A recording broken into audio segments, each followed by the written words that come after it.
안녕하십니까. 2024학년도 정시전형 대비 상담 방법 및 고려사항에 대해서 안내해드릴 한민고등학교 교사 이재훈이라고 합니다. 반갑습니다.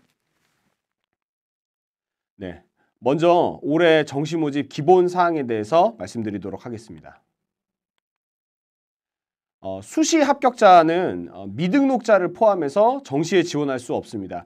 여기서 얘기하는 미등록자는 충원 합격을 했지만 대학교에 등록하지 않은 학생들도 모두 포함됩니다. 그래서 수시 모집에서 합격한 사실이 있는 학생은 정시 전형에 지원할 수 없기 때문에 지금 수시 모집 최초 합격 발표가 나고 있고 앞으로 충원 합격 발표가 날 때 그 충원 합격한 대학이 있는지를 꼭 확인하시기 바랍니다.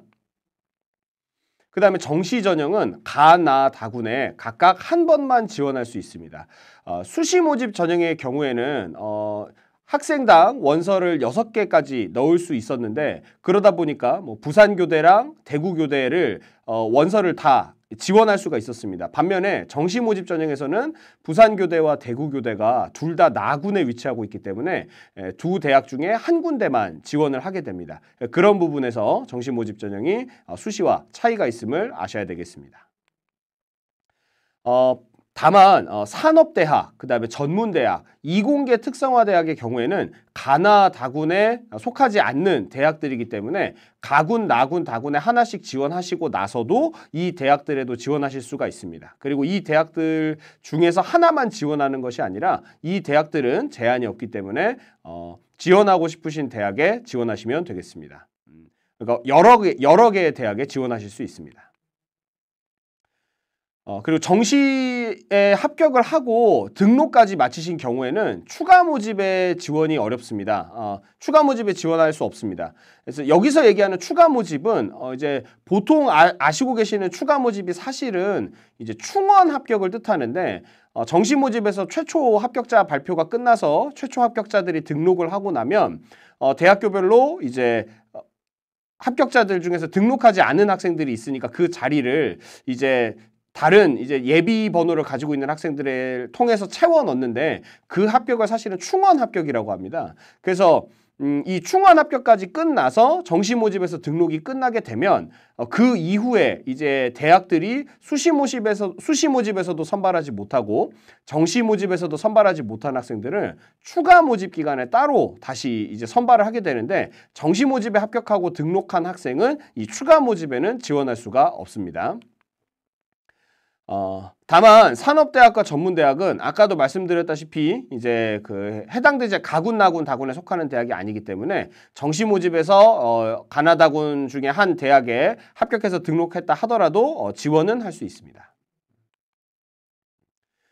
그리고 수험생은 대학에서 인터넷으로 합격을 발표했을 때 이것을 조회할 의무가 있습니다. 보통 대학이 최초 합격자 발표, 그 다음에 1차 충원 합격자 발표, 2차 충원 합격자 발표 정도까지는 인터넷으로 발표를 하는데 인터넷으로만 발표하고 수험생에게 따로 고지하지 않습니다. 그래서 본인이 합격했는지를 확인해야 될 의무가 수험생에게 있기 때문에 수험생 여러분들은 반드시 합격자 발표 기간에 사이트에 접속하셔서 본인이 합격했는지를 적어도 2차 충원 합격자 발표 기간까지는 열심히 그리고 뭐 시간이 더 된다면 그 이후에 충원 합격 발표도 열심히 좀 확인해 보시기 바랍니다. 그리고 가군, 나군, 다군 여러 대학에 합격했을 경우 최종적으로 한 곳에만 등록하셔야 됩니다. 만약 두 군데 등록을 하게 되면 복수 지원으로 불합격 처리가 될 수 있기 때문에 여러 군데 합격하면 최종적으로 한 곳에만 등록하시기를 권해드립니다. 다만 아까 앞에서 말씀드렸던 이공계 특성화 대학의 경우에는 이공계 특성화 대학에도 등록하고 가군, 나군, 다군에 속한 대학 중에 한 곳에 등록을 해도 복수 합격의 제한에 영향을 받지는 않습니다만 그렇다 하더라도 어차피 결국 다닐 대학은 한 군데 대학만 가기 때문에 예비 번호를 받고 기다리는 학생을 위해서라도 한 곳에만 등록을 하시고 등록하지 않는 대학에다가는 등록 포기 의사를 밝히시기 바랍니다. 그리고 가끔 이 순서에 대해서 물어보시는 분들이 많은데 일단 원칙은 이렇습니다. 먼저 이제 만약에 먼저 등록을 하고 나서 그 다음에 이제 본인이 더 희망하는 학교에 충원 합격을 했을 경우에는 먼저 등록한 대학의 합격 등록 포기 의사를 먼저 밝히시고 그 다음에 이제 뒤늦게 합격한 대학에 이제 가고 싶은 대학에 이제 충원 합격한 대학에 등록을 하겠다고 의사를 밝히시면 됩니다. 뭐 보통 뭐 좀 걱정이 되시는지 충원 합격한 대학에도 등록하고 먼저 합격한 대학에도 등록 포기를 하지 않거나 나중에 포기하면 안 되냐 이렇게 이야기하시는 경우가 있는데 일단 기본 순서 상으로는 먼저 합격한 대학에 그러니까 먼저 등록한 대학에 등록 포기 의사를 밝히시고 그 다음에 충원 합격한 대학에 등록 의사를 밝히시는 쪽으로 진행하시는 것을 추천드립니다. 실제로도 충원 합격 발표를 하고 나서 등록을 그날 마감하지 않습니다. 보통 그 다음 날까지 등록 기간을 주기 때문에 생각하시는 것처럼 그렇게 시간이 빠듯하지는 않습니다. 그래서 먼저 등록한 대학에 포기 의사를 밝히시고 충원 합격한 대학에 등록 의사를 밝히시면 되겠습니다. 네. 아까도 말씀드렸지만 이제 이중 등록하게 된 경우에는 이제 합격이 무효 처리가 될 수 있습니다. 네. 2024학년도 정시 모집 기본 일정입니다. 일단은 지금 이제 12월 8일에 수능 성적이 발표가 되면 이번에는 원서 접수 기간이 아예 그 24년도 1월로 넘어갔습니다. 그래서 24년도 1월 3일부터 1월 6일까지 3일 이상 원서 접수를 하게 됩니다. 뭐 그다음에 이제 가군에 속한 대학, 나군에 속한 대학, 다군에 속한 대학들의 전형 기간은 이렇고요. 뭐 수시랑 달리 뭐 면접을 뭐 많이 보지는 않기 때문에 어쨌든 그래도 이제 대학들이 속한 군에 따라서 이제 뭐 면접 일정이 뭐 겹치지는 않는다라는 거. 그다음에 합격자 발표는 2월 6일까지 최초 합격자 발표입니다. 그래서 최초 합격자를 2월 6일까지 발표하고 나면 이제 이 최초 합격자들이 2월 7일부터 2월 13일까지 일주일 동안 등록하는 7일 동안 등록하는 시간을 가지게 됩니다.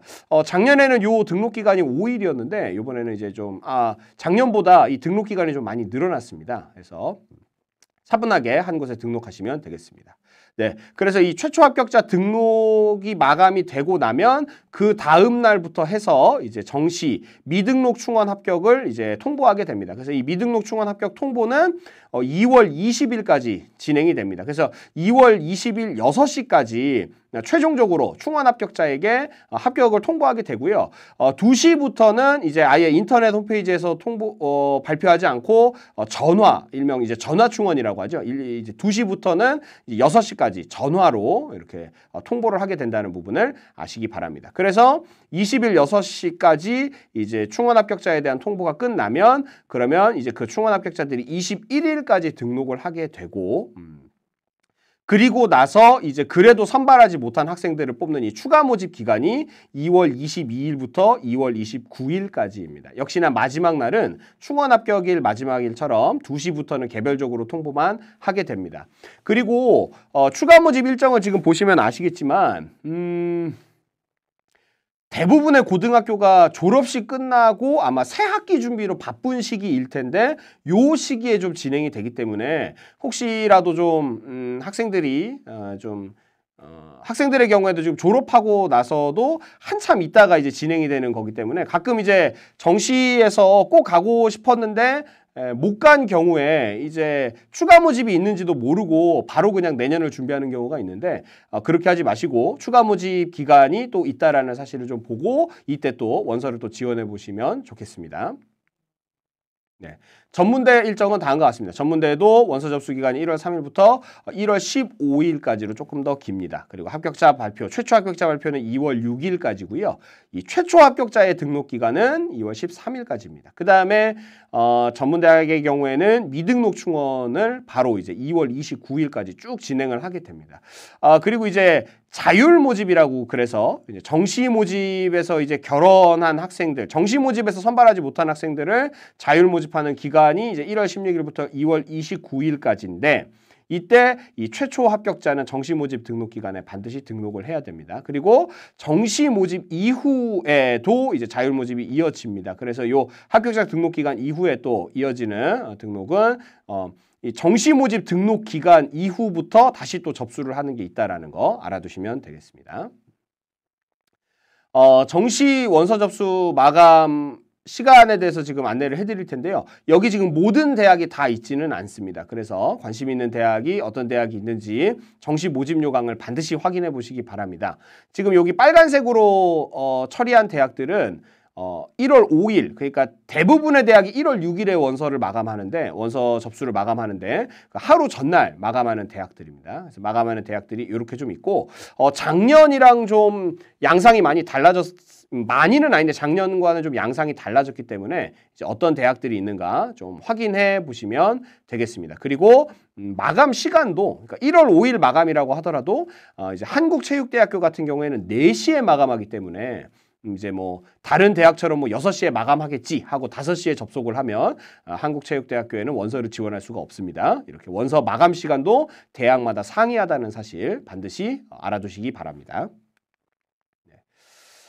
그 다음에 2022학년도랑 23학년도 권역별 경쟁률 현황을 가지고 왔습니다. 그래서 여기 가장 요 오른쪽이 2022학년도고요. 그 다음에 이쪽이 2023학년도입니다. 그래서 전체적으로 지금 경쟁률 자체는 증가한 폭이 전체적으로 경쟁률은 약간 늘어났는데, 왜냐하면 이제 전국적인 이제 모집 인원 자체가 좀 일단 줄어든 것도 있습니다. 2022학년도에는 전국에서 정시로 11만 1,045명 모집했다고 하면 2023학년도에는 10만 4,942명으로 전체 모집 인원이 좀 줄어들었는데, 근데 이제 경쟁률 증가하면서 지금 보시면 작년도보다 이제 지원자 수가 이렇게 좀 또 줄어든 부분도 좀 있습니다.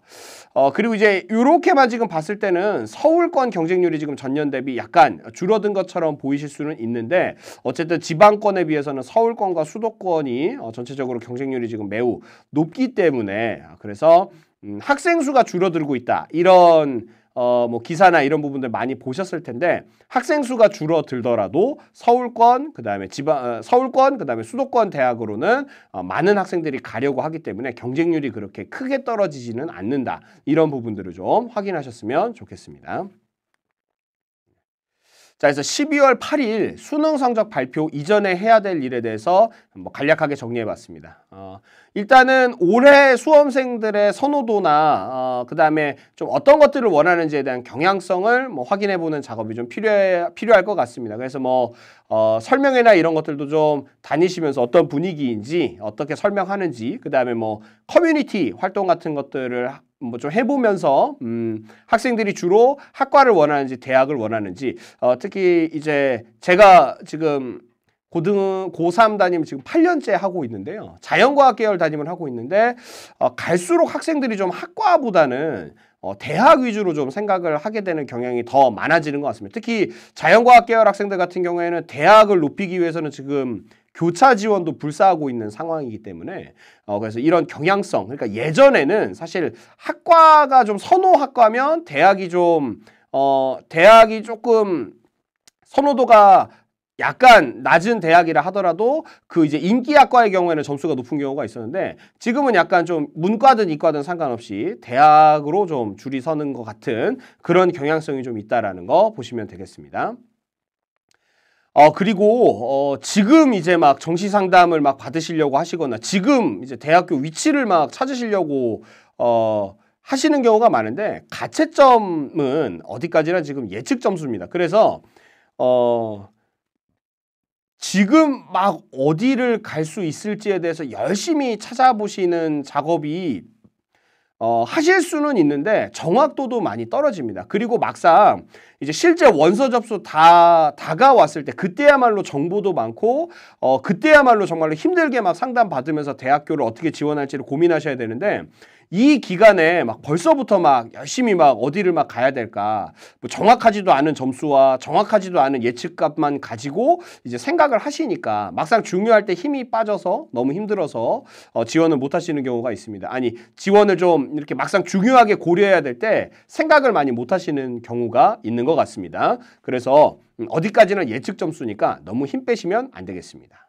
그래서 지금은 어떤 대입 정보 포털에서의 전년도 평균 백분위 등을 좀 확인하시면서, 또는 대입 정보 포털에 본인의 어떤 가치점 점수를 좀 입력을 해보시고 그 입력한 값을 바탕으로 온라인 상담 신청 등을 좀 해보시면서 본인이 좀 가고 싶은 대학이나 본인 지금 가채점 점수대에 어떤 대학들이 위치하고 있고 어떤 영역들을 몇 %로 반영을 하고 있는가 이런 정도에 대한 정보만 대략적으로 얻으시는 것을 좀 추천드립니다.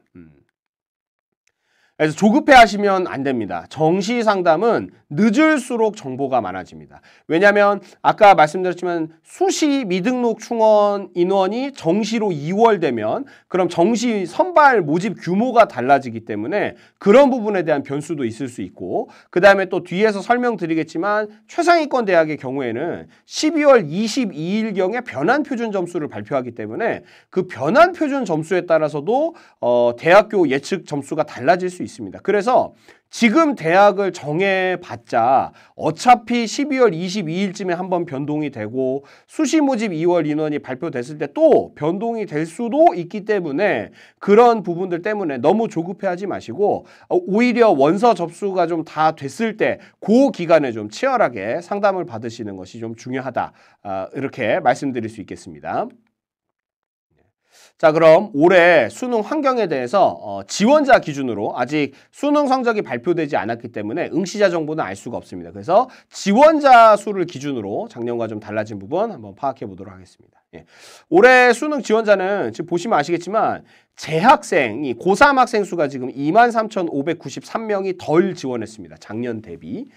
그래서 재학생 수가 올해 좀 적다 이런 얘기 많이 들어보셨을 텐데 실제로 수능에 지금 지원한 재학생 숫자도 23,593명이 감소했습니다. 문제는 뭐냐면 재학생이 이렇게 약 2만 4천 명 가까이 감소를 했는데 전체 인원은 3,400명밖에 차이가 나지 않는다는 겁니다. 이 말은 무슨 말이냐면 채웠다라는 건데 누가 채웠냐면 여기 오른쪽에 보시면 이 졸업생이 작년보다 작년 졸업생이 재작년보다 7,000명이 늘었었는데 올해 졸업생이 작년 졸업생들보다 17,439명이 증가하였습니다. 그 다음에 검정고시 응시를 해서 이제 수능 지원 자격을 갖춘 학생들의 숫자도 지원자들의 숫자도 2,700명이 증가하였습니다. 그래서 이제 응시자 통계를 낼 때는 사실 졸업생과 이 검정고시 출신자들을 다 그냥 졸업생 등으로 표시를 하기 때문에 그렇게 본다고 하면 지금 사실 흔히 우리가 얘기하는 N수생의 숫자가 19,000명, 정확히 약 한 2만 명 정도가 지금 증가를 했기 때문에 재학생이 감소한 만큼의 숫자를 이 N수생들이 다 채우고 있어서 전체 증감 규모는 얼마 작년과 좀 크게 차이가 나지 않는다. 이렇게 좀 말씀을 드릴 수 있겠습니다. 네, 그래서 뭐 정확하게 아까 앞에서 보여드렸던 건 이제 지원자고 여기는 이제 응시자 및 이제 결시자 통계인데 작년 수능이 재작년 수능이랑 비슷하게 한 6만 명 정도가 시험을 좀 결시를 했습니다. 그리고 이 결시자 수는 이제 41,955명은 재학생이 시험을 안 봤고요. 그 다음에 이제 N수생의 경우에는 18,406명이 이제 시험을 보지 않았습니다. 그래서 올해도 이런 양상이라고 한다면 올해도 이제 이런 양상이라고 한다면 재학생의 경우에는 한 4만 명 정도가 시험을 안 본다고 하면 한 28만 명, 29만 명 정도가 될 것으로 보이고 N수생의 경우에는 한 18,000명 정도가 시험을 안 본다라고 했을 때는 그랬을 때는 네, 한 15만 명 정도가 되니까 대단히 많은 인원이 지금 작년보다도 10,000명 정도가 더 증가한 그래서 재학생에게는 올해 수능 환경이 아마 그간에 있었던 수능 환경 중에서 가장 최악의 수능 환경이 아닐까 싶습니다. 왜냐하면 재학생의 수는 적은데 N수생의 수는 더 늘어났고 비율도 늘었고 인원수도 더 늘었기 때문에 본인의 등수가 조금 본인의 위치는 가만히 있는데 등수가 좀 더 뒤로 밀릴 요인이 많아졌습니다. 올해 1교시 시험 응시자는 이제 44만 8천 명으로 지원자 대비 5만 3천 명이 안 봤는데 작년에는 이제 1교시 응시자가 45만 명, 45만 477명이니까요. 지금 뭐 최종적인 어떤 응시자랑 봤을 때 뭐 인원 차이가 크지는 않으니까 올해 아마 전체적인 수능 응시자도 한 44만 명 정도가 될 것으로 예측은 되는데 보시면 아시겠지만 예. 이렇게 좀 결시자의 수도 작년보다 조금 더 줄어든 모습이 좀 보이고 있습니다. 지원자를 기준으로 했을 때 지금 수능 선택 과목의 인원이 지금 어떻게 되었느냐인데요. 언어와 매체가 작년보다 22,600명이 증가했습니다. 근데 이게 재작년 대비 작년에도 22,000명 정도가 증가를 했기 때문에 결국 이 화법과 작문에서 언어와 매체로 2년 동안 거의 5만 명에 가까운 학생들이 지금 이동하고 있다. 이렇게 보실 수 있습니다. 수학도 마찬가지입니다. 수학도 작년에도 미적분 응시자가 2만 명 정도가 늘었고 그 인원 2만 5천 명 정도가 늘었고 그 인원이 확률과 통계에서 15,000명, 그다음에 기하에서 10,000명 정도 왔었다 그랬는데 올해도 똑같습니다. 그래서 올해도 그러니까 2년으로 합치면 역시나 미적분이 한 5만 명 정도 증가했고 확률과 통계는 한 3만 명 정도 감소를 했고 기하도 거의 한 2만 명 정도가 감소를 했다. 이렇게 보시면 되겠습니다. 그래서 올해 지원자 기준으로는 처음으로 미적분 지원자가 확률과 통계 지원자를 추월하는 양상을 좀 보이게 되었습니다. 그래서 이제 미적분 선택자가 모두 다 이과는 아니겠지요. 이제 문과, 인문, 사회 계열 학생들 중에서도 이제 표준 점수 고득점을 막기 위해서 수학에서 미적분을 선택하는 경우가 있었을 것이다. 이렇게 좀 추측해 볼 수가 있겠습니다. 네, 뭐 좀 보시면 지금 이 왼쪽 노란색이 언어와 매체고 초록색이 화법과 작문입니다. 그 다음에 요 왼쪽에 요 잘 안 보이는 요 노란색이 기하, 그 다음에 가운데 요 연두색이 역시나 미적분, 요 빨간색이 확률과 통계인데요. 지금 이 자료는 서울 중등진학지도 연구회에서 이제 9월 달에 이제 이 모의고사에서 선택한 학생들이 시험을 봤을 때 등급을 차지한 비율입니다. 그러니까 학생들이 언어와 매체와 미적분으로 계속 이동하는 이유, 2년 동안 5만 명 가까이 이동하는 이유, 여기에 있는 거죠. 아무래도 같이 시험을 봤을 때 이 그 등급에서 차지하는 이 선택 과목 학생들의 비중이 국어에서는 언어와 매체가 훨씬 높고 수학에서도 미적분이 훨씬 높다 보니까 그래서 이동하고 있다라는 걸 확인하실 수 있겠습니다. 그다음에 사회탐구 지원자입니다. 사회탐구 전체적인 지원자 수가 2만 1,000명이 감소했습니다. 물론 이게 이제 실제로는 이 두 과목을 다 보기도 하지만 한 과목만 보는 경우도 있기 때문에 뭐 그러니까 전체 총계로만 봤을 때 2만 1,000명이지 실제로 뭐 사회탐구 영역을 뭐 이렇게 그러니까 인문사회 계열 학생들이 2만 1,000명이 줄었다 이렇게는 확인할 수는 없습니다.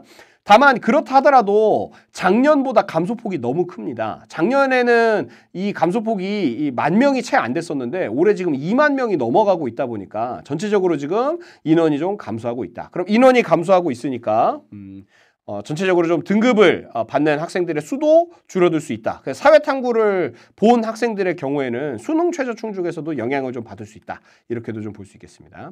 과학탐구는 반대로 이렇게 11,000명이 늘어났습니다. 그리고 올해 서울대가 과학탐구 2과목 필수 응시를 폐지를 했는데 오히려 과학 2 과목들이 지금 인원이 많이 늘어난 것들을 좀 보실 수가 있습니다. 아무래도 이 1년 동안 뭐 특히나 뭐 5월 경기도 연합 모의평가나 뭐 6월 대수능 평가원 모의평가 때 이 2과목 응시자 수가 너무 적다 보니까 이 2과목을 응시한 학생들의 표준 점수가 뭐 거의 뭐 만점이 뭐 100점에 가깝게 나오면서 이 표준 점수가 너무 높게 나오다 보니까 아무래도 이제 그런 것들을 좀 노리고 과학탐구 2를 좀 응시한 학생들의 수가 늘어난 것이 아닌가 싶습니다.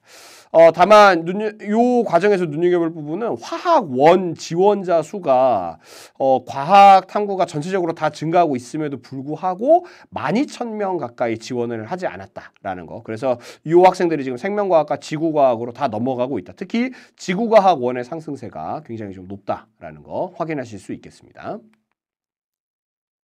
네, 그러면 정시 상담 방법에 대해서 좀 간략하게 말씀을 좀 드리도록 하겠습니다.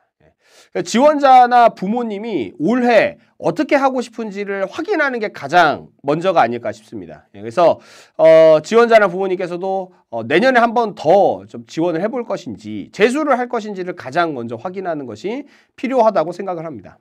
왜냐하면 이제 재수를 하겠다라고 마음을 먹으면 올해 이제 원서 지원에서 사실 뭐 안정 지원이나 이런 부분들에 대해서 이제 지원하지 않을 가능성이 높거든요. 그냥 적정 지원이나 아니면 뭐 대부분 상향 지원으로 뭐 이렇게 원서 카드를 쓸 가능성이 높기 때문에 이제 재수를 해야 할 것인지 아니면 올해 무조건 이제 대학을 가겠다라고 의사를 밝히는지 요 부분을 좀 가장 먼저 파악을 하셔야 이제 나중에 이제 요런 대학들 전략을 짜는 데 있어서 좀 도움이 될 것 같습니다. 만약 이제 올해 무조건 대학을 좀 가야겠다. 특히나 뭐 아주 보수적으로 임하겠다라고 하면 이게 이제 모두에게 적용되지 않는다고 말씀드렸는데 뭐 안정 지원을 하나를 더 할 수가 있고요. 뭐 상향 지원을 안 하고 안정 지원을 2개를 해본다든지 아니면 뭐 안정 지원 하나에 뭐 적정 지원을 2개를 해본다든지 이런 식으로 이렇게 학생의 어떤 학생과 부모님의 생각에 따라서 달라질 수 있다라는 부분을 확인하시기 바랍니다. 그리고 이제 재수를 하는 학생들 중에서도 이제 아예 그냥 그 가군나군에 그냥 우주 상향을 하고 그리고 그냥 말겠다 이런 학생도 있는 반면에 좀 이렇게 합격한 경험을 좀 가지고 그래도 내가 원서를 좀 치열하게 써서 합격은 하는 좀 경험은 가지고 재수를 해보겠다 이런 학생들도 있다 보니까 그런 부분들도 확인해 보시면 좋겠습니다. 네, 그래서 올해 꼭 가야 된다라고 하면은 안정지원이나 적정지원의 비율을 좀 높이는 거고 재수를 하겠다라고 마음을 먹은 경우에는 이제 뭐 적정 지원이나 상향 지원을 좀 하는 경우가 있습니다. 네, 그래서 정시에 이제 합격하는 학생은 어떻게 합격을 하느냐인데 사실 점수만 높으면 합격을 하냐라는 말이 다 맞는 말은 아닙니다. 왜냐면 이제 지금 요 표에서도 보시면 아시겠지만 요 학생이 지금 여기가 불합격입니다. 그래서 여기가 이제 최초 모집에 들어간 학생이고 요 학생은 이제 그러니까 최초 모집은 이제 4명이었는데 이 학과가 수시에서 충원 합격을 다 하지 못해서 1명이 넘어왔습니다. 그래서 이 5명을 이제 정시에서 처음에 이제 선발을 하겠다라고 해서 처음에 5명을 뽑았는데 그 중에 요 3명이 또 본인이 가고 싶은 다른 대학에 충원 합격이 돼서 빠져나가서 그래서 요 3명이 이 학과에 이제 충원을 채우게 되는 겁니다. 그래서 정시 모집은 사실 이제 여기에 들어가서 합격을 하겠다라고 생각을 하시면 안 되고 여기에 들어가서 합격을 하겠다라고 이제 생각을 하시는 게 가장 좀 이렇게 적정한 점수로 대학을 갔다라고 할 수 있습니다. 그래서 안정 지원을 생각하신다면 한 여기 이 정도 이 최초 모집 인원에 들어가는 점수로 지원을 하는 게 올해 뭐 안정 지원이라고 한다면 이제 뭐 적정 지원이라고 한다면 뭐 여기 뭐 근처 뭐 충원 합격 뭐 좀 빠른 순번에서의 충원 합격에 들어가는 게 뭐 적정. 그다음에 이제 뭐 이렇게 들어갈 수도 있고 안 들어갈 수도 있고 이러면 이제 이거 상향 지원이고 이제 우주 상향이면 이제 아예 뭐 점수가 좀 뒤인데 펑크가 나서 가는 걸 노리는 거라고 할 수가 있습니다. 보시면 지금 이 불합격자의 경우에는 389점입니다. 표점 만점에. 근데 지금 요 앞에 388점, 387점 요 학생들이 있거든요. 그러면 이 학생들은 점수가 낮은데 왜 이 학생보다 앞등수라서 합격을 했느냐? 대학교 환산점을 기준으로 했을 때는 이 학생 둘이가 이 학생보다 환산점 점수가 높았기 때문에 그렇습니다. 그래서 사실 원서 접수 직전쯤에 정보가 많아진다고 제가 말씀드렸던 이유가 요 환산점을 산출할 수 있는 재료들이 많이 모이는 것도 있기 때문에 그렇습니다. 그래서 본인의 지금 고3 학생이고 원서를 지원하려고 좀 생각을 하고 있다면 대학교 환산점 기준으로 사실 본인이 어떻게 되는가 그런 부분들을 좀 생각하실 필요도 있습니다. 그리고 제가 아까 안정 지원이면은 최초 모집에 들어가게 지원을 하라라고 말씀을 드리긴 했었는데 올해 같은 경우에는 재수생의 수가 너무 많다 보니까 좀 임하는 데 있어서 좀 보수적으로 접근하실 필요가 좀 있는 것 같습니다. 충원 합격이라고 하더라도 그러니까 작년이었으면 요 정도 등수여도 충원 합격을 했을 텐데 올해는 요 정도 등수면 요 앞에 재수생들이 많다 보니까 뒤로 밀릴 가능성도 있습니다. 그래서 올해는 특히나 좀 점수를 분석하는 데 있어서 좀 보수적인 접근이 필요하다라고 개인적인 의견을 좀 말씀드립니다. 네, 그래서 뭐 안정 지원, 적정 지원, 상향 지원. 네, 그래서 뭐 배터리가 몇 칸이면 안정, 적정, 상향일 것인가. 그다음에 뭐 대입 상담 프로그램에서 사례 점수랑 몇 점 차면 또는 뭐 누적비가 뭐 0. 몇 %가 차이 나면 뭐 적정 지원일까 이런 부분에 대해서 좀 생각을 많이 하시고 물어보시는데요. 일단 제가 개인적으로 생각했을 때 안정 지원은 최초 합격에 좀 가능한 점수로 지원을 하는 것이 안정 지원이지 않나 싶습니다. 올해 같은 경우에는 특히나 좀 보수적으로 접근해야 되니까 최초 합격, 작년도 최초 합격자 점수들과 비교했을 때도 좀 앞쪽에 위치해야 안심할 수 있지 않을까 싶습니다. 적정 지원의 경우에는 이제 좀 충원 합격, 그것도 이제 전화 충원 전, 그러니까 최초 좀 충원 1차, 2차 충원 내에 들어갈 수 있는 그런 점수여야 될 텐데, 제가 보기에는 이것도 올해는 작년도 최초 합격자의 좀 마지막 선이나 좀 그 앞선까지는 좀 보셔야 되지 않을까 싶습니다. 예. 그다음에 이제 상향 지원의 경우에는 이제 제가 말씀드리는 상향 지원은 그래도 합격을 좀 약간 생각을 하는 상향 지원이라고 한다면 전화 충원 또는 이렇게 좀 많이 빠져나갔을 때 아니면 올해 인원이 좀 선발 인원이 많이 늘어나서 작년과 같은 위치에 있는 좀 충원 마지막 선일 때 올해는 합격을 기대해 볼 수도 있다라든지 그런 부분을 좀 생각하고 지원하는 게 상향 지원이 아닐까 싶습니다. 그 다음에 이제 학생들 중에 이런 학생들이 좀 있지요. 재수를 한다고 마음을 먹으면서 나는 요번에 뭐 안정, 적정, 상향 이런 거 너무 골치 아프니까 우주 상향을 하겠다. 또는 작년도에 무슨 과가 이제 좀 미달이었다. 그래서 그런 과들을 이제 좀 저격 지원을 해보겠다라고 이제 하는 경우가 있습니다. 다만 이제 정시는 수시랑은 달라서 이미 좀 그 수능 성적도 이미 나와 있고 전년도 합격자 점수도 이미 좀 나와 있기 때문에 그냥 자기가 가고 싶은 데다가 그냥 뭐 아무것도 고려하지 않고 그냥 원서를 집어넣는 건 제가 보기에는 이거는 우주 상향이 아니라 좀 원서비 기부 행위라고 생각합니다. 네, 그래서 뭐 농담으로 이런 말도 하는데 우주 상향으로 대학 가는 것보다 우주를 가는 게 더 쉽다 이런 얘기도 좀 합니다.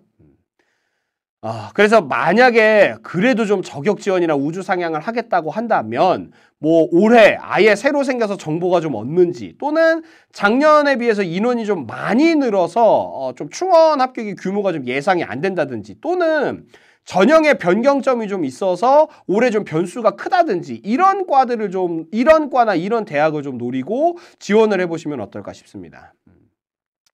그리고 아무리 우주 상향을 해서 대학을 높인다고 하더라도 그렇더라도 학과 정도는 조금 뭐 학과도 뭐 양보하지 않고 대학도 양보하지 않고 집어넣는 건 아주 개인적으로는 좀 이렇게 추천하지는 않습니다. 그래서 좀 비선호 학과로라도 좀 양보해 보면 어떨까 이런 생각이긴 한데요. 뭐 그래도 또 거기에 원서 넣는 게 또 강렬하게 좀 소망하는 바이면 또 뭐 그런 것까지 말릴 수는 없습니다. 다만 그래도 추천드리기는 대단히 어렵습니다. 그리고 혹시라도 우주 상향을 하겠다라고 하면 좀 이렇게 최대한 가능성을 끌어올려야 되니까 좀 이렇게 지푸라기라도 좀 잡는 심정으로 이렇게 좀 시간대별 경쟁률이라도 좀 확인을 하셔서 유난히 좀 작년 시간대별 경쟁률 대비 약간 좀 경쟁률이 떨어지는 과를 좀 지원해 보려고 하신다든지 그런 노력은 좀 하시는 게 어떨까 싶습니다. 그래서 정시는 이성과 감성이 모두 작용한다. 뭐 이렇게 좀 정리를 해봤는데요. 제가 이제 말씀드리는 이성이라고 한다면 전년도에 나타났던 입시 결과, 뭐 대입 상담 프로그램이나 대입 정보 포털이나 이런 데서 이제 확인할 수 있는 전년도 입시 결과, 그 다음에 전년도 합격자들의 성적 분포나 참고점들 이거를 이제 확인을 하는 겁니다.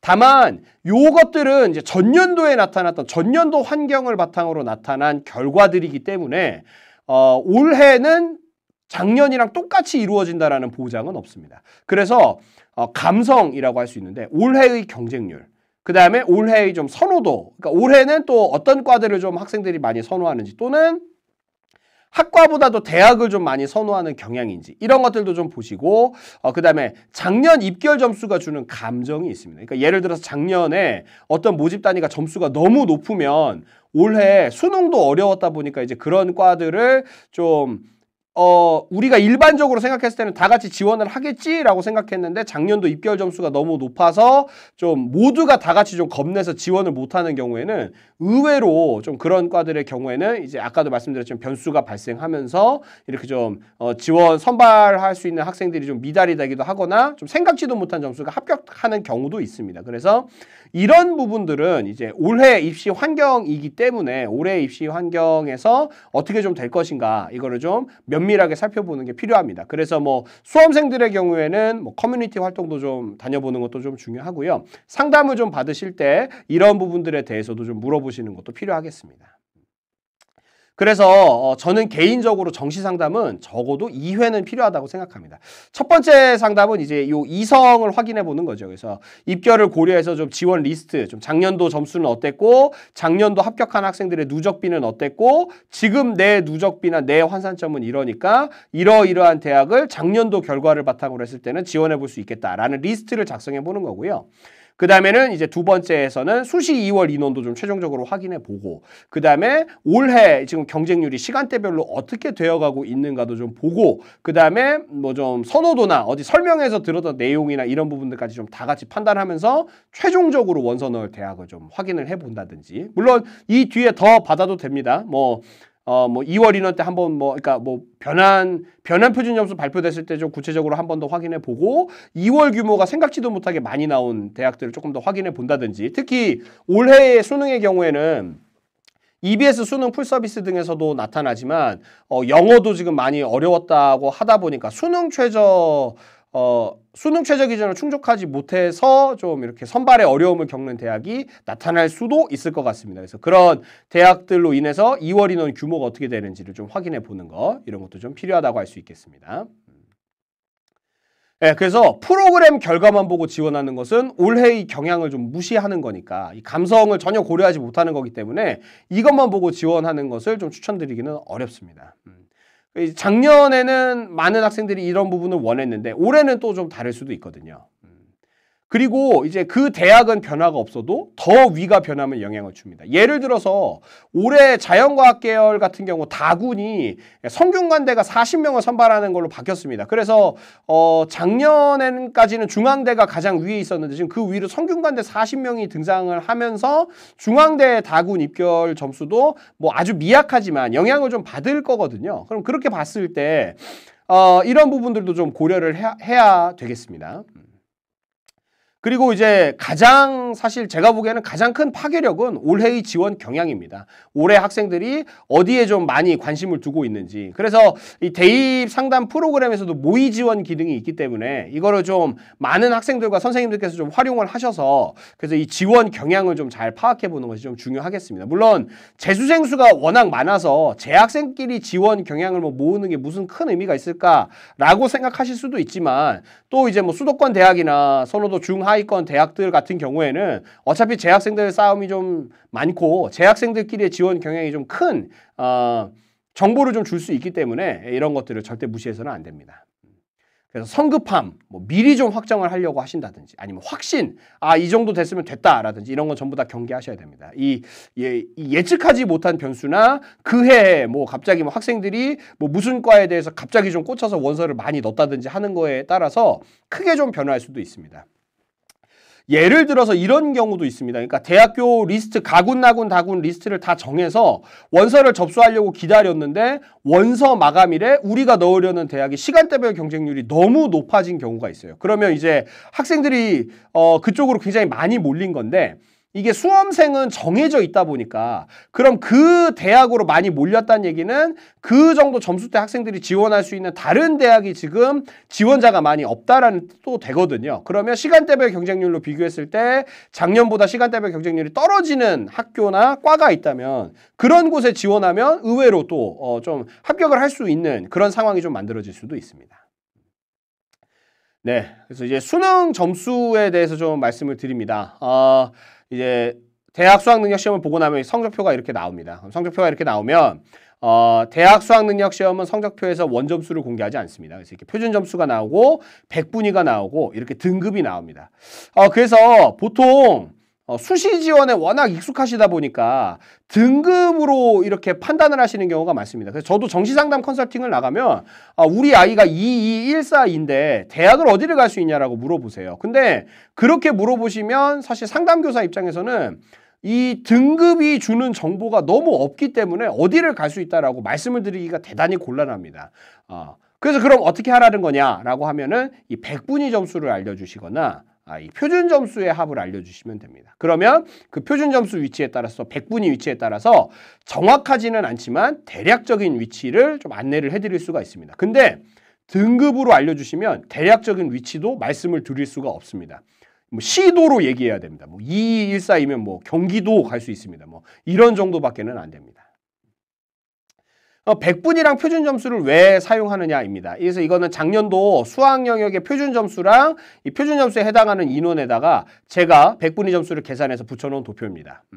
보시면 백분위란 무엇이냐라고 하면 백분위는 전체 수험생을 100으로 나눈 다음에 그러니까 전체 수험생을 100으로 놓고 이 백분위가 만약에 내 백분위가 99다라고 하면은 내가 이제 전체 수험생을 100으로 나눴을 때 위에서부터 99칸쯤에 위치해 있다라는 뜻입니다. 그러니까 상위 1%라는 뜻이지요. 예. 그러니까 백분위는 이렇게 전체 수험생을 100으로 나누고 이제 그 한 칸 한 칸의 위치를 좀 뜻합니다. 그래서 지금 수험생 숫자가 응시자 수가 40만이라고 했으니까 응시자 수가 40만이면 쉽게 생각하면 이 백분위 1점당 4만 명 정도씩 있다 이렇게 생각하시면 되는데 사실 뭐 실제로는 그렇게 되지는 않습니다. 근데 대략적으로는 판단하실 수 있습니다. 그 다음에 이제 이 표준 점수는 원점수의 평균과 표준 편차를 바탕으로 해서 원점수의 평균을 표준 점수 100으로 두고 거기서 이제 표준 점수가 얼만큼 떨어졌느냐에 표준 편차가 얼마나 떨어졌느냐에 따라서 표준 점수를 매깁니다. 백분위는 대체로 1점당 인원이 좀 비슷하다라는 점이 좀 장점입니다. 물론 지금 여기 보시면 백분위 1점당 해당하는 점수가 좀 인원수가 좀 다른데 이게 뭐 딱 맞지는 않지만 그래도 일단 전체 수험생을 100으로 나눴기 때문에 백분위 1점당의 인원이 좀 밑으로 내려가면 좀 많이 비슷해집니다. 표준 점수는 이 평균과 표준 편차를 바탕으로 산출하기 때문에 어떤 장점이 있냐면 이 극단으로 갈수록 인원수가 적어집니다. 그래서 예를 들면 지금 작년도 수학이 만점자, 그러니까 원점수 만점자가 지금 표준 점수 145점을 받았는데 이 학생의 숫자가 934명입니다. 근데 백분위 100점을 받은 학생의 전체 인원수는 3078명이니까 그래서 최상위권 대학의 경우에는 이 백분위 100 안에 속한 학생들 중에서도 이렇게 세세하게 갈라줄 수 있는 이 표준 점수를 많이 활용한다. 이렇게 좀 보시면 되겠습니다. 아까 제가 등급을 많이 활용하지 않는다고 했는데 등급으로 지금 뭐 보면 1등급이 백분위 96까지잖아요. 그럼 백분위 96에 해당하는 인원이 22,571명이니까 뒤집어서 얘기하면 동점자가 22,571명이라는 뜻입니다. 그러니까 사실 등급으로는 상위권 대학에서는 22,571명을 다 동점 처리를 하기 때문에 등급을 활용해서는 대학을 뭐 어디를 갈 수 있다 이런 얘기를 좀 드리기가 어렵다. 이게 이제 같은 맥락이 되겠습니다. 선호도가 가장 높은 최상위권 대학들이 표준 점수를 활용하는 이유가 거기에 있습니다. 그래서 보시면 요 세 그룹이 다 사실 백분위로 보면 동점인데 보시면 표준 점수가 다 이렇게 다릅니다. 지금 그리고 백분위 99도 두 구간으로 나뉘고 백분위 98도 다시 세 구간으로 나뉘는데 표준 점수는 이렇게 세세한 인원들을 좀 갈라주니까 좀 아무래도 선호도가 높고 많은 학생들이 가려고 하는 대학일수록 학생들을 세세하게 갈라야 되다 보니 이렇게 표준 점수를 활용한다. 이렇게 보시면 되겠습니다. 근데 그럼 모든 대학이 다 표준 점수를 쓰면 되는 거 아니냐라고 하실 수 있는데 중위권부터는 요 백분위와 표준 점수가 구분이 좀 의미가 없어집니다. 지금 보시면 백분위 91이 표준 점수 128점, 백분위 92 표준 점수 127점, 88점이 126점. 그리고 아까 말씀드렸듯이 여기서부터는 이제 뭐 백분위 1점당 인원수가 이렇게 좀 되는 부분도 좀 보실 수가 있습니다.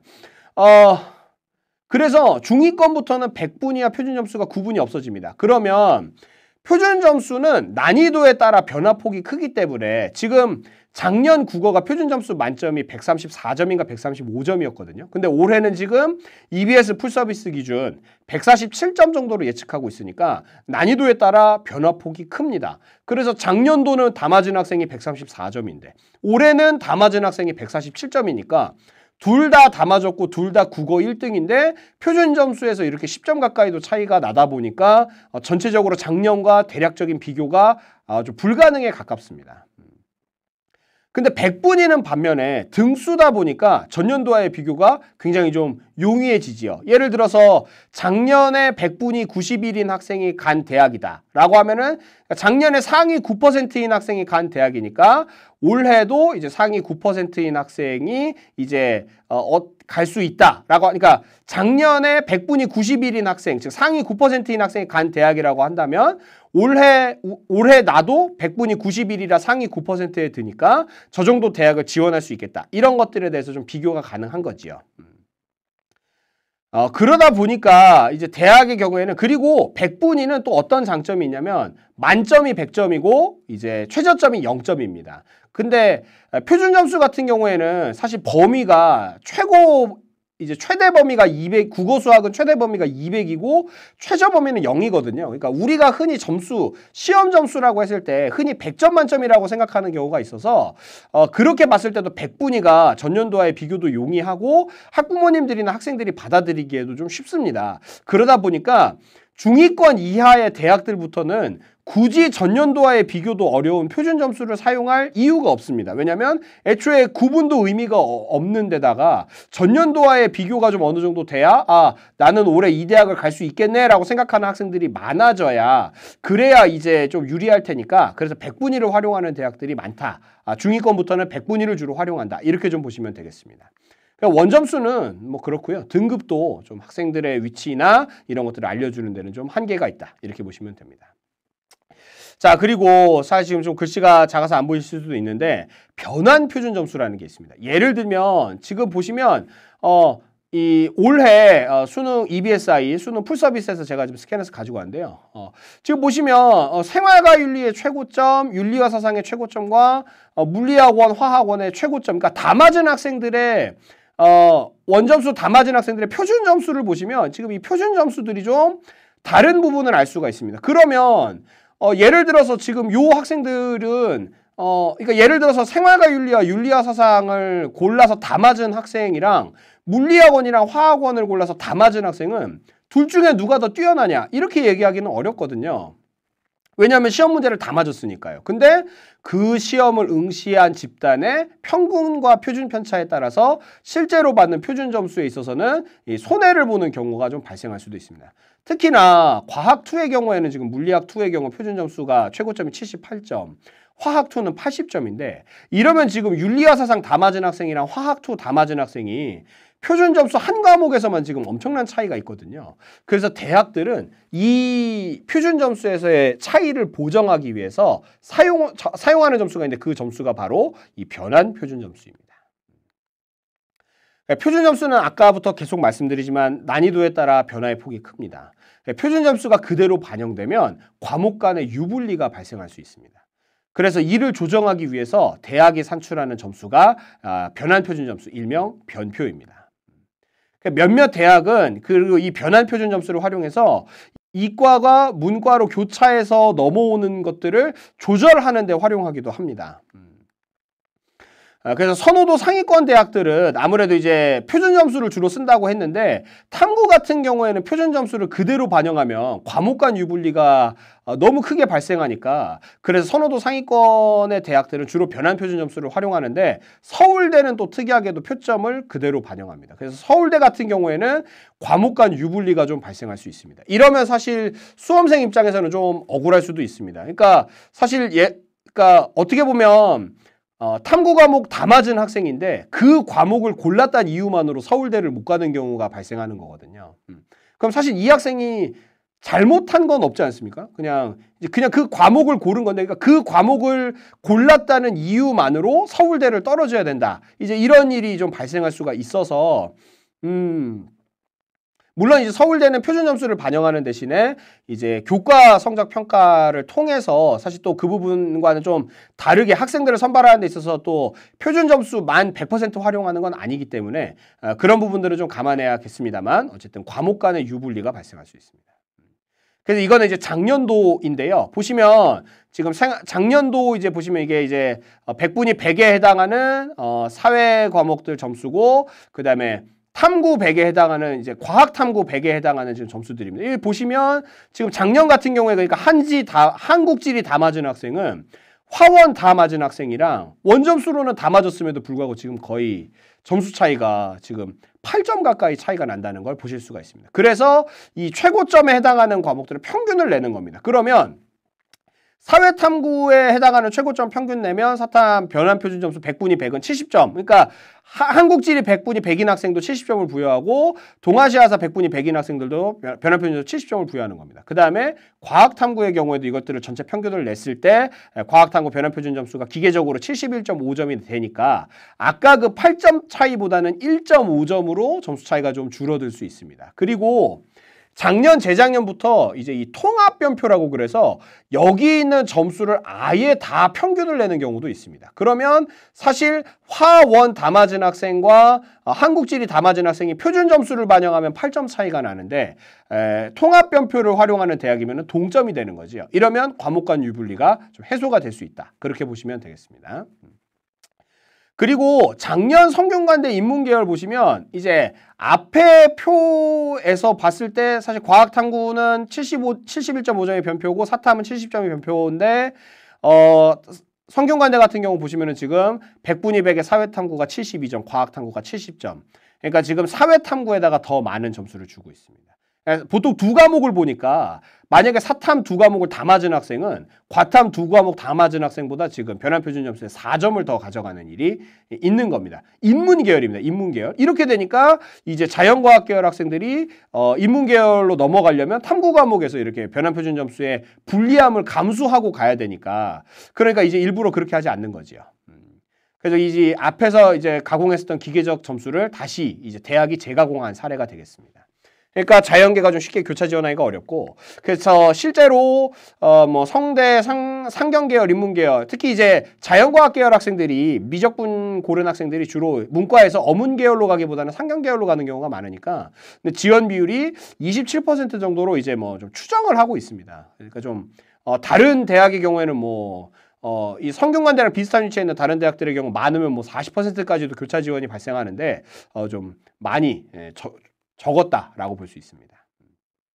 성균관대는 지금 2년째 이러고 있거든요. 그래서 좀 대학의 의지가 보입니다. 대학이 좀 변환표준 점수를 바탕으로 좀 넘어오는 걸 막겠다 이런 의지를 좀 2년 정도 보여줬는데 올해는 또 이렇게 될지는 모르겠습니다. 그래서 올해는 또 올해 변환표준 점수를 또 확인하셔야 됩니다.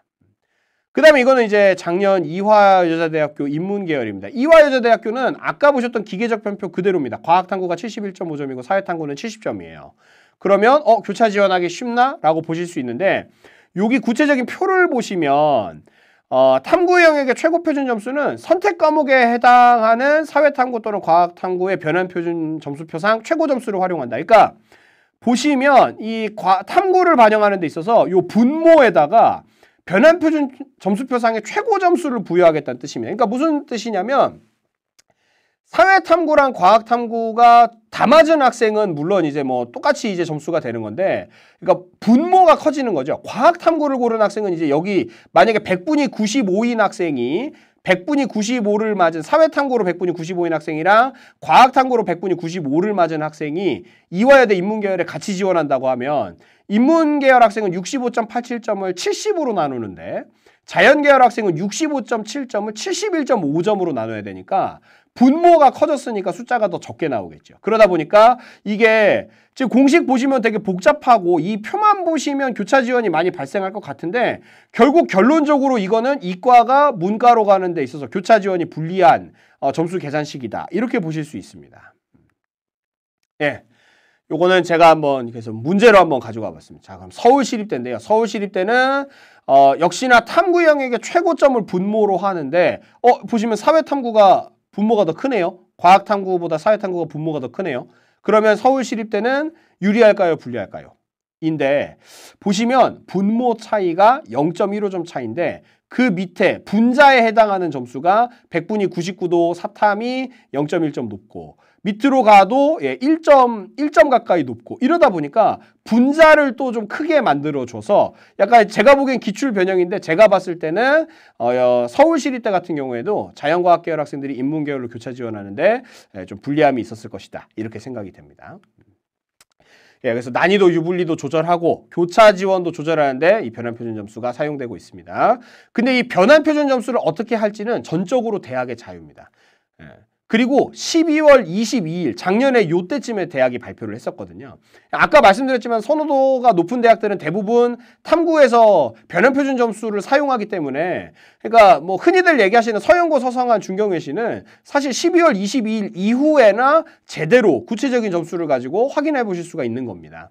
그 전에 대학을 정하시겠다라는 게 무리인 거죠. 정하면 안 되는 거죠. 그렇죠? 그리고 변환 표준 점수가 발표되면 당연히 이제 상담 프로그램들도 내용이 다 바뀝니다. 다 바뀌어야죠. 왜냐하면 엄청난 변수니까요. 그래서 이 뭐 교차 지원을 막았는지 어쨌는지 또는 뭐 과탐에다가 점수를 많이 줬는지 사탐에 많이 줬는지 이런 부분들이 있다 보니까 내용이 좀 다 바뀔 수 있기 때문에 12월 22일부터가 사실은 상위권 대학은 본격적인 상담 실시일이다. 그렇게 보셔야 됩니다. 아 물론 작년에 12월 22일에 발표했다는 거고 올해는 뭐 12월 20일 경쯤에 올해도 뭐 발표는 될 겁니다. 그래서 확인해 보시기 바랍니다. 그래서 정시 상담은 늦게 받을수록 좋습니다. 그러니까 가채점 나온 지금 막 열심히 받으려고 하시지 마시고요. 지금은 설렁설렁 받으시거나 아예 좀 쉬시고 요때 요 12월 20일경 이후 변환 표준 점수가 발표됐을 때 그때 좀 열심히 상담을 좀 받아보시기 바랍니다. 특히 아까도 말씀드렸지만 과학탐구나 사회탐구의 최고점들을 평균 내는데 올해 변환표준 점수에 있어서 가장 큰 변수가 뭐냐면 과학탐구 2가 과학탐구 1이나 사회탐구보다 지금 최고점 변환표준 점수가 매우 높습니다. 매우 높습니다. 그래서 과학탐구랑 사회탐구를 변환표준 점수를 따로 내는 대학들은 과학탐구 점수가 기계적으로 봤을 때는 엄청 높을 겁니다. 그래서 이거에 대해서 대학이 따로 조치를 취하지 않고 그냥 기계적 변표를 활용하고 사회랑 과학을 분리해서 적용하는 대학의 경우에는 무슨 수를 쓰지 않는 이상은 교차 지원이 엄청나게 많이 일어날 수 있습니다. 그래서 그런 부분들 좀 유의하시면 좋겠습니다. 네, 그래서 대학이 점수를 활용하는 방식은 표준 점수를 더하는 경우가 있고요. 표준 점수에 변환 표준 점수, 탐구는 변환 표준 점수를 활용하는 경우가 있고 아니면 탐구를 백분위를 그대로 활용하는 경우도 있습니다.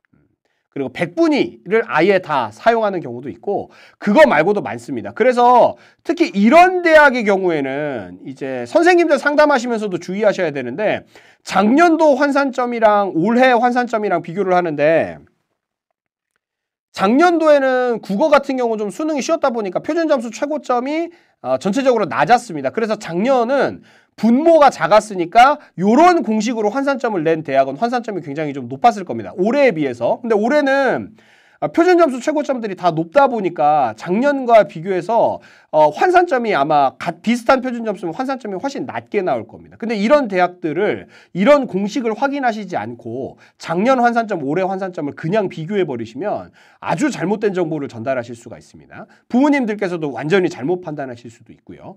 모집 요각에서 그 수능 반영 영역이나 반영 방법에서 혹시 이런 공식을 사용하는지는 좀 면밀하게 확인하셔야 됩니다. 이런 공식을 쓰는지는 프로그램이 대입 상담 프로그램이나 센진학 같은 경우 다른 메뉴에서 좀 구체적으로 확인을 해보셔야 되기 때문에 반드시 좀 확인하시거나 모집 요강을 보셔야 됩니다. 결론은 환산 점수다라고 할 수 있는데 아까도 말씀드렸지만 표준 점수 합은 높을지언정 대학별 환산 점수는 낮을 수도 있습니다. 지금 보시면 두 학생이 표준 점수 합은 389점으로 똑같은데 잘하고 못하고가 과목 차이가 있습니다. 그래서 이게 이제 작년 저희 학교 학생들 중에서 제가 표준 점수 합이 같은 학생들 지금 두 개를 갖다 놓은 건데요. 고려대 환산점으로 비교하면 지금 B 학생이 점수가 높은데 연세대 환산점으로 비교하면 A 학생이 훨씬 높습니다. 그리고 지금 이게 점수 차이가 0.1점 차이에서 5.8점까지도 나니까 이게 표준 점수는 389점으로 같다고 할지언정 환산점으로 보면 이게 지금 어마어마한 차이가 지금 나타나고 있습니다. 그래서 대부분의 이제 부모님들 막 보시는 뭐 예전에 막 보셨던 뭐 장판지 배치표는 그냥 표준 점수 합이나 백분위 합으로 대학을 알려주잖아요. 그게 그냥 대략적으로 아주 대략적으로 보셔야 되는 이유가 여기에 있습니다. 지금 같은 점수가 아닙니다. 같은 점수처럼 보이는데 실제로는 연세대면 6점 차이가 나는 점수고 고려대면 역전이 일어나는 점수입니다.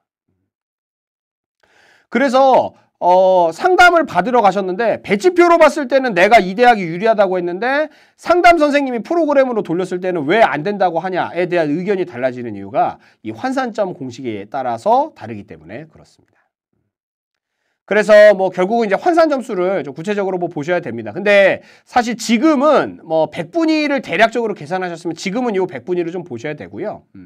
그 다음에 이제 구체적으로 환산점이 나오면 그때 가서야 이제 요거를 좀 작년도랑 그러니까 작년도랑 공식이 같은 경우에는 요걸로 이제 구체적으로 비교해 보시면 좀 도움이 되겠지요. 근데 아까도 말씀드렸지만 표준 점수 최고점으로 표준 점수를 나누는 대학의 경우에는 이거로 비교하시면 또 큰일 나지요. 그죠? 네, 그래서 그런 부분들을 좀 고려해 보셔야 되겠습니다. 뭐 환산점 보시면 공식이 뭐 엄청 복잡합니다. 그래서 이거를 환산점 계산을 내가 어떻게 하냐라, 아니 계산은 하시지 마십시오. 계산을 하시라고 지금 제가 설명을 드린 게 아니라 환산점의 계산 공식에 따라서 이렇게 달라질 수도 있으니까 왜 배치표에서 하는 얘기랑 선생님이 하는 얘기가 다른지를 인지하시라는 얘기입니다. 환산점 계산은 프로그램이 다 알아서 해줍니다. 그리고 이제 변표 반영 대학은 환산점도 변표 반영, 변환 표준 점수 발표 이후에나 제대로 된 환산점이 나오겠지요. 그러니까 역시나 이 환산점도 12월 20일 이후에나 확인하실 수 있습니다. 그러니까 이제 배치표, 사설 배치표 장판지가 부족할 수밖에 없는 게, 부정확할 수밖에 없는 게, 장판지는 표준 점수나 100분이 그냥 단순 합으로 대학을 알려주는데 대학은 단순 합으로 선발하지를 않습니다.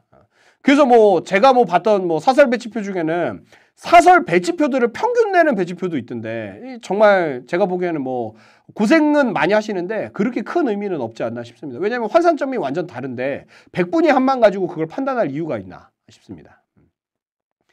그리고 이제 반영 비율이나 반영 영역이 전년도와 바뀌었는지는 확인하셔야죠. 예를 들면 뭐 환산점이 또 여기에 따라서 또 달라지니까. 그리고 반영 비율이나 반영 영역이 달라졌을 때 예를 들어서 작년에는 4과목을 반영하던 대학이 올해는 3영역만 반영하는 식으로 바뀌었다라고 하면은 이러면 이제 지원자 인력풀이 달라집니다. 왜냐하면 4과목을 다 잘하는 학생은 많지 않은데 3과목만 잘하는 학생은 되게 많거든요. 또는 잘한 과목 2과목만 보겠다라든지 이러면 지원하는 지원 가능한 학생 수가 달라져 버리니까 경쟁률에 있어서도 큰 차이가 나타날 수도 있습니다. 그래서 그런 부분들을 잘 확인해 보셔야 되겠습니다.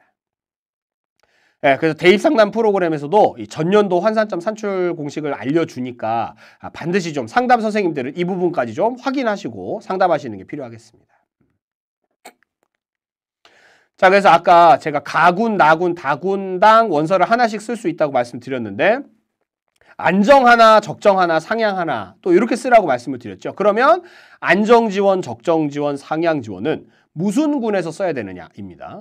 근데 이제 뭐 정답은 없습니다. 정답은 없는데 아무래도 선발 인원이 많은 군일수록 변수가 좀 줄어들겠죠. 왜냐하면 선발 인원이 많으면 이제 좀 뭐 충원하는 인원들이 좀 뭐 발생을 하든 어쨌든 전년도와 비교해서 뭐 변수가 좀 있겠지만 그렇게 크지 않기 때문에 예측도가 좀 올라갑니다.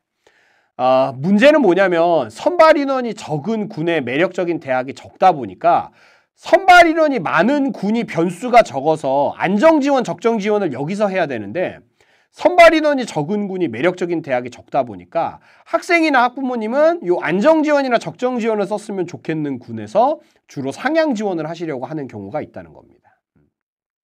그리고 여기는 매력적인 대학도 없으니까 여기다 안정 지원 하나 넣었으니까 뭐 다른 군에서는 다 적정이랑 상향 쓰면 아닌가요? 이제 이렇게 이야기를 하신다는 거죠. 근데 학생 선발 인원이 그래서 이제 요런 부분들이 이제 제가 방금 설명드린 부분이니까 학생은 선발 인원이 많은 군에서 좋은 대학이 많으니까 상향 지원을 하려고 하는데 교사 입장에서는 여기가 예측이 좀 잘 안 되니까 변수가 많은 여기를 오히려 무슨 일이 벌어질지 모르니까 상향 지원을 하자라고 해서 의견 차이가 발생하는 경우가 있습니다. 다만 그래도 말씀드릴 수 있는 거는 좀 변수가 적은 곳, 선발 인원이 많은 군인 데서 안정 지원이나 적정 지원을 좀 쓰는 것을 좀 권장하는 바입니다. 그래서 지금 보시면 뭐 이제 의치, 한수대학, 스카이 대학들 지금 제가 인문계열이랑 자연계열로 나눠서 좀 해봤는데 지금 요 상위권 학생들 같은 경우에는 지금 아예 그냥 다군을 쓸 데가 없죠. 다군 인원이 없으니까 가군이랑 나군에서 그러면 이제 뭐 여기가 아무래도 좀 인원이 많다 보니까 여기서 이제 뭐 이렇게 안정 지원이나 적정 지원하고 여기를 이제 여기서 이제 좀 적정 지원을 하고 여기서 상향 지원을 하고 뭐 안정 지원을 다군을 넣는다든지 뭐 이게 인원이 뭐 거의 없습니다. 그래서 지금 여기도 보시면 의치 한수학 지금 보시면 다군이 이 자연과학 계열도 다군은 전체 선발 인원이 278명밖에 안 됩니다. 그러다 보니까 여기를 내가 안정 지원했으니까 내가 여기에서 상향 지원을 해보겠다라고 하시면 여기가 안정 지원이 과연 안정 지원일 것인가? 그러니까 이게 지금 다군에서 선발하는 수의예과 모든 대학 선발 인원 통틀어서 20명이라는 얘기거든요.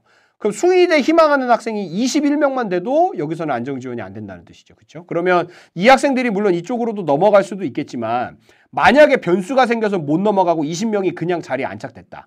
그럼 나는 뭐 작년도 충원을 생각해서 22등이지만 여기를 상향 지원했는데 이런 변수 때문에 여기에 못 들어갔다라고 하면 이런 경우에는 이게 안정지원이 아니라 불합격이 되면서 낭패를 볼 수가 있습니다. 그러다 보니까 사실 최상위권 대학 같은 경우에는 좀 다군에서 안정지원을 하겠다. 이건 좀 알리고 싶습니다. 좀 요 밑에 11개 대학까지 지금 보셔도 인문계열 같은 경우에는 지금 중앙대가 205명 선발할 때까지 다군이 아예 없습니다. 그러니까 나는 다군이 점수가 괜찮아서 중앙대가 한참 미치니까 내가 중앙대를 안정으로 쓰고 간화군에서 상향 지원이랑 적정 지원을 하겠다라고 생각하시면 의외로 크게 골탕 먹으실 수가 있습니다. 왜냐하면 여기 205명밖에 안 뽑기 때문에 물론 이제 충원이 엄청 많이 돕니다. 이쪽으로 많이 빠져나가는데 이게 전체 선발 인원이잖아요. 그러니까 내가 지원한 과는 많이 안 돌아서 그냥 거기서 말랐다. 근데 나는 여기 안정인 줄 알고 간화군에서 상향 지원했다. 그럼 여기도 안 되고 여기도 상향 지원이라 안 됐으면 그러면 이제 그냥 자동으로 재수를 해버려 있는 거잖아요. 추가 지원을 해야 되거나 그러다 보니까 보통 한 11개 대학권까지는 다군에서 안정 지원을 하는 거를 그렇게 권장하지는 않습니다. 정말로 막 점수 차이가 막 어마어마하게 차이 난다고 생각하고 중앙대 넣었는데 뭐 예비번호 받고 이런 사례를 저도 너무 많이 봤습니다. 자연계열도 11개권 대학까지 마찬가지입니다. 다군 선발인은 다 해봐야 356명밖에 안 되기 때문에 지금 이 11개권 대학까지는 나군이 좀 인원이 좀 제일 많다 보니까 나군에서 좀 적정 지원을 하고 안정 지원을 좀 하고 뭐 이런 전략을 좀 써보실 수가 있겠습니다. 22개 대학으로 내려오면 사실 인문계열 같은 경우에는 요 가군에서 안정지원이나 적정지원하면 제일 좋겠죠. 여기가 선발 인원이 제일 많으니까요. 자연계열 같은 경우에는 이제 여기부터는 다군도 인원수가 꽤 괜찮기 때문에 이제 자연계열 같은 경우에는 요 22개 대학권부터는 다군을 좀 안정지원으로 트라이 해보시는 것도 이제 나쁜 전략이 아니다라고 할 수 있습니다. 네, 그 다음에 이제 30개 대학인데요.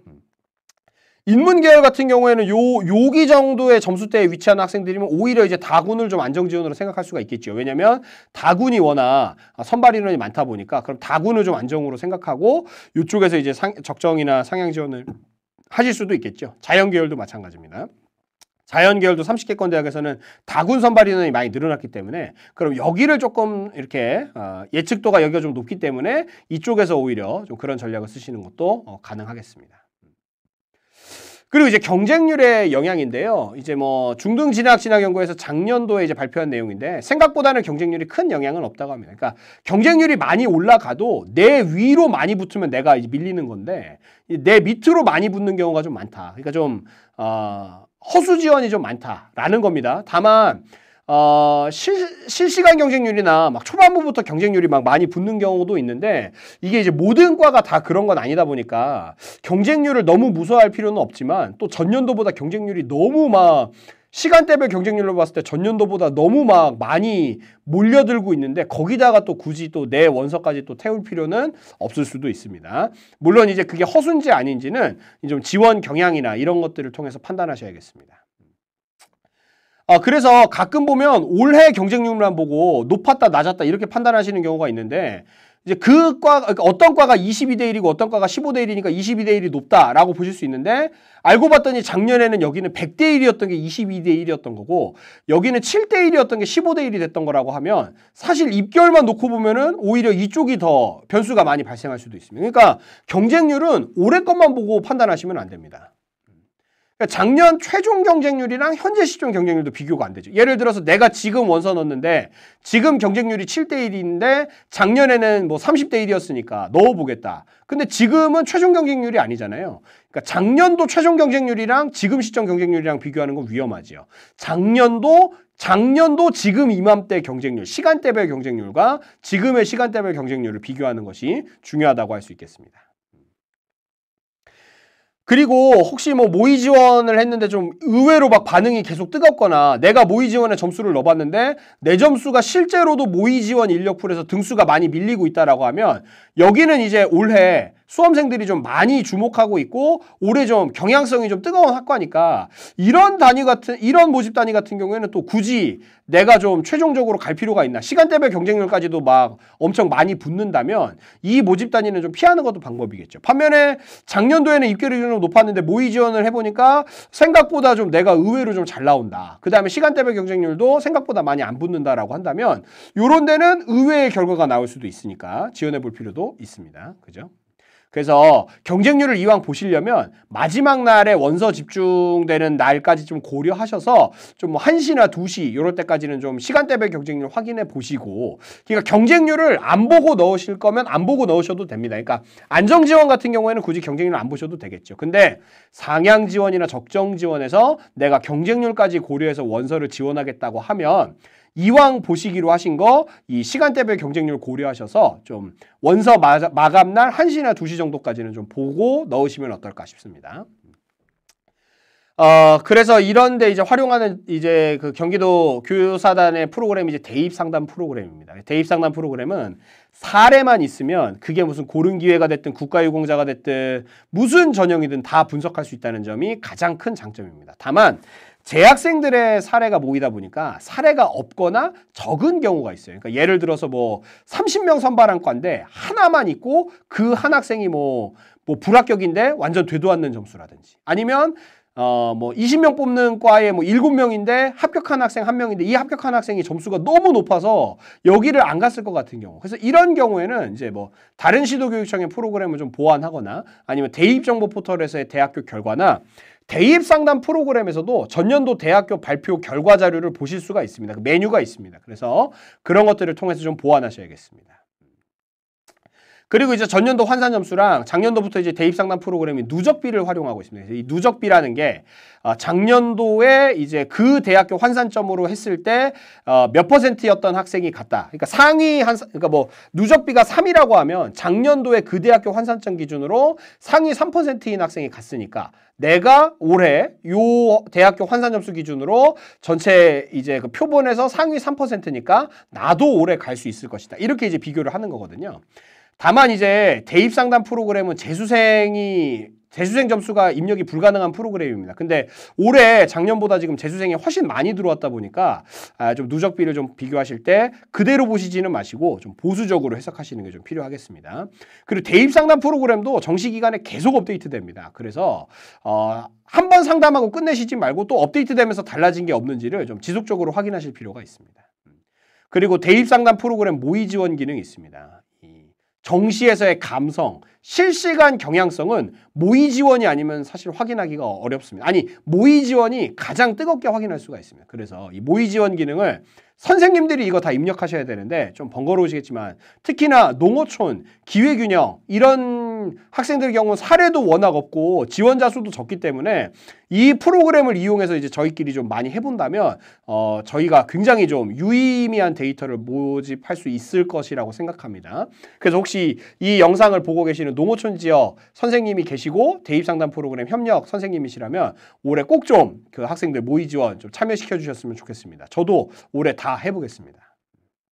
예. 대입상담 프로그램은 뭐 했을 때 학생들 뭐 최초 합격인지 충원 합격인지 나오고 더블 클릭하면 뭐 이 학생이 실제로 수능 점수는 어땠고 뭐 원서는 어디 썼고 이런 부분들이 다 나오고 이제 위에서도 이런 부분들이 있습니다. 아마 또 이제 추가 강의에서 이 대입상담 프로그램 사용 방법에 대해서는 또 전문가 선생님께서 설명해 주실 테니까 저는 그냥 간략하게 넘어가겠습니다. 자, 그래서 전체적으로 정리해 본다면 재수를 할 것인지 말 것인지 가장 먼저 확인해 보시고요. 환산 점수랑 작년 입결을 바탕으로 대략적입니다. 구체적인 게 아니에요. 대략적인 위치를 좀 확인해 보시고 그 다음에 안정, 적정, 상향을 군별 인원까지 좀 고려해서 조합을 해 보시기 바랍니다. 그리고 변동사항 확인하셔야 됩니다. 12월 20일경에 변환 표준 점수 확인하셔야 되고 수시 2월 인원이 언제 발표되냐면 정시 원서 접수 하루 전날 발표됩니다. 그러니까 정시 원서 접수일 전날 발표되는 내용까지도 정시에 영향을 미칠 수도 있기 때문에 이 부분까지 다 확인을 좀 해보셔야 됩니다. 그리고 이제 최종적으로 모의 지원에서 좀 뜨거운 과였는지 아니었는지 이런 것들 고려하셔서 원서를 지원하시면 되겠습니다. 그래서 안정 하나, 적정 하나, 상향 하나 이렇게 고르시지 마시고요. 제가 보기에는 가군, 나군, 다군에서 가군에서 안정으로 쓸 대학, 적정으로 쓸 대학, 상향으로 쓸 대학 스페어 나군에서 안정적정 상향 스페어, 다군 안정적정 상향 스페어 적어도 12개 대학 리스트 정도는 가지고 계셔서 가군은 안정 쓰고 뭐 나군은 상향 쓰고 다군은 적정 쓸지 요게 좀 변수에 따라서 변수가 좀 많아지는 거 보니까 가군을 뭐 좀 상향을 쓰고 나군을 뭐 적정을 쓰고 다군을 안정으로 내린다든지 이렇게 좀 대학교 리스트를 적어도 12개 정도는 최소 좀 뽑아 보셔서 그 변수나 이런 부분에 따라서 좀 이렇게 위아래로 좀 이렇게 가군, 나군, 다군에 넣을 대학들을 좀 조절을 해보시는 게 어떨까 싶습니다. 자, 다 왔습니다. 이제 기타 고려사항입니다. 농어촌이랑 기타 전형은 정보가 너무 없다. 가장 큰 문제지요. 대입정보 포털이나 센진학에서는 확인하기가 좀 어렵습니다. 센진학 같은 경우에는 서울시 교육청 프로그램에서는 이제 뭐 기회균형이나 이런 거 확인할 수가 있는데 이게 서울시에서 만드는 프로그램이니까 농어촌이 없습니다. 왜냐면 서울은 농어촌이 없잖아요. 대입상담 프로그램만 확인이 가능한데 대입상담 프로그램도 사례가 매우 적지요. 그럼 어떻게 하시면 되냐?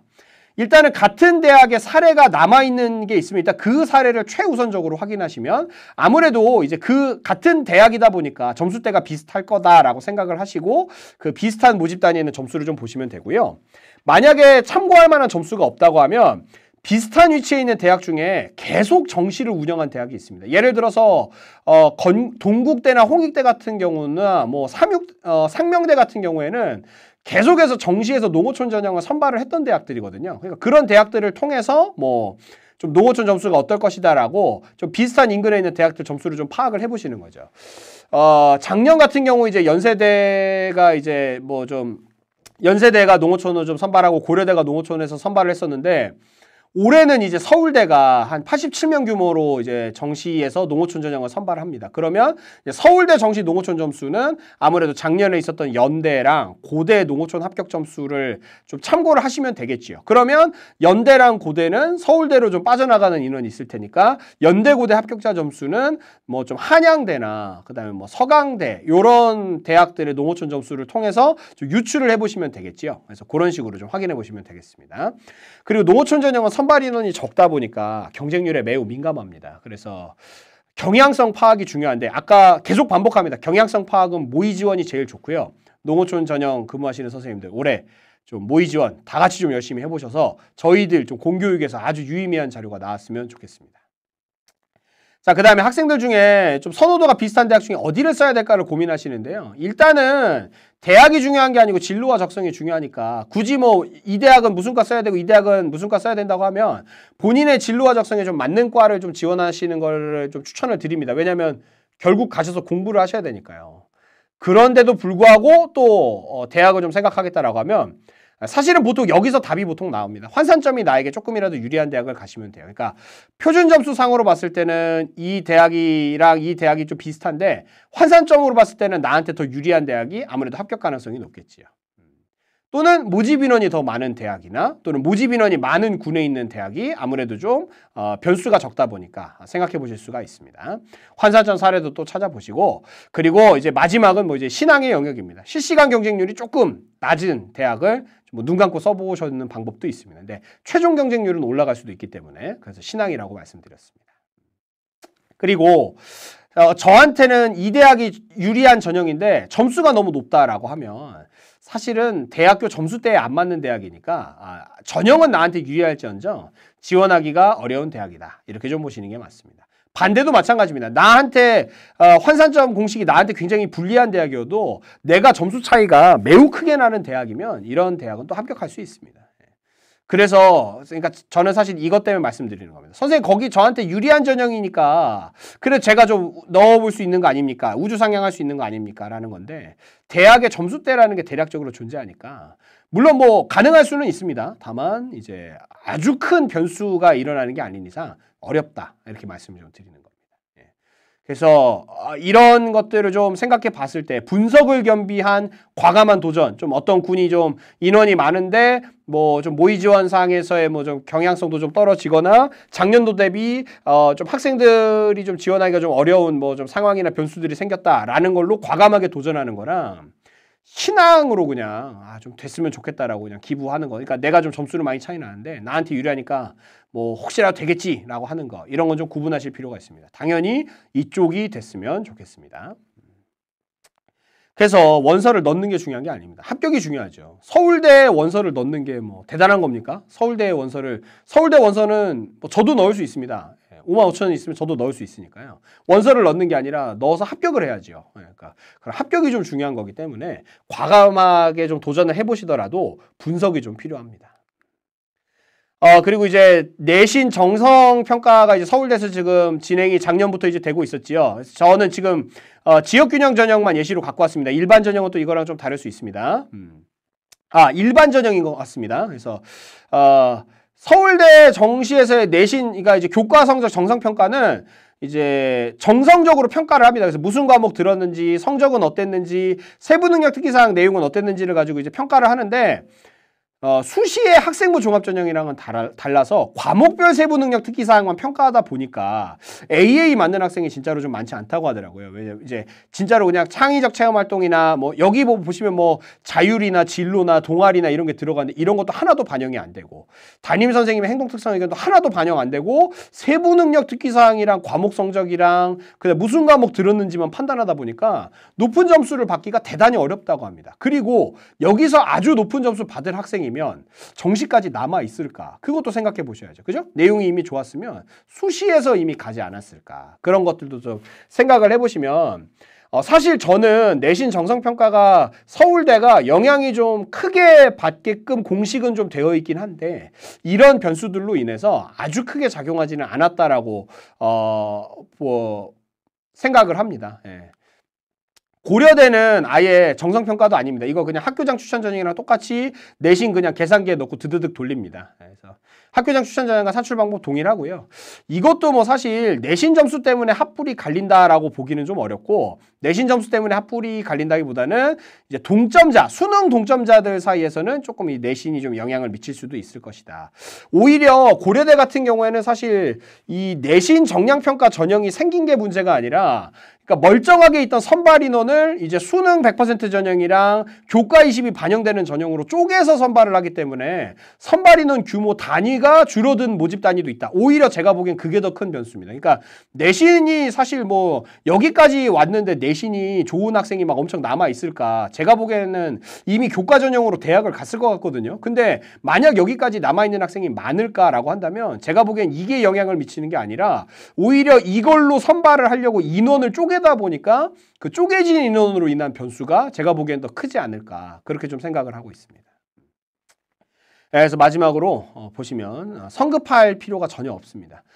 오히려 12월 20일 이후부터가 본 게임입니다. 그러니까 지금 막 너무 막 애쓰거나 막 이렇게 신경 쓰시지는 않으셨으면 좋겠고요. 오히려 좀 차분하게 모집 요강도 좀 읽어보시고 차분하게 좀 이렇게 점수가 좀 잘 나오기를 좀 기도하시고 좀 대학교들 정보들만 좀 간략하게 보시면 되겠습니다. 올해 재수생 인원 비율 너무 높습니다. 지금 요 근래 제가 고3 담임하면서 봤던 것 중에는 최고 비율인 것 같습니다. 아주 보수적인 접근이 좀 필요하지 않을까 싶습니다. 특히 수도권, 서울권 대학이요. 선호도 상위권 대학의 교차 지원은 올해도 일단 가능하긴 합니다. 내년부터는 많이 힘들어지는데 올해도 가능하지만 변환 표준 점수 어떻게 설계하느냐 꼭 보시면 되겠습니다. 그리고 대입상담 프로그램 모의 지원 다시 한번 강조합니다. 네. 그리고 점수만 또 너무 생각하지 마시고요. 막상 가서 또 진로도 있고 공부도 또 해야 되니까 그런 것까지 좀 다 고려해 주셨으면 좋겠습니다. 예. 이상으로 설명을 마치도록 하겠습니다. 긴 시간 들어주셔서 정말 감사합니다.